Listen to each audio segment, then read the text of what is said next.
अस्सलामुअलैकुम।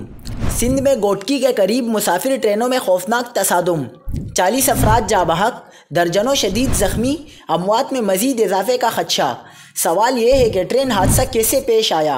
क्या ये वाकई हादसा ही है या कत्ल?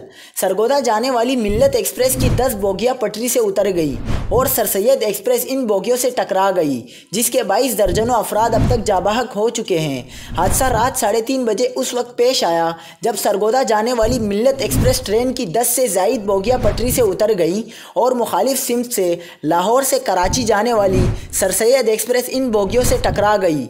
सर सैयद एक्सप्रेस ट्रेन के ड्राइवर एजाज अहमद ने कहा कि रात 3:40 पर कराची आने वाली ट्रेन के डब्बे गिरे हुए थे, जिन्हें देखकर हंगामी ब्रेक लगाने की बहुत कोशिश की लेकिन गाड़ी नहीं रुकी। सबसे ज़्यादा तकलीफदा अमर ये रहा कि मकामी रेलवे इंचार्ज ने कहा कि उसने पटरी की खराबी की इतला रेलवे की सीनियर इंतज़ामिया को भी दे दी थी और वज़ीर रेलवे के दफ्तर में भी इतला दे चुका था।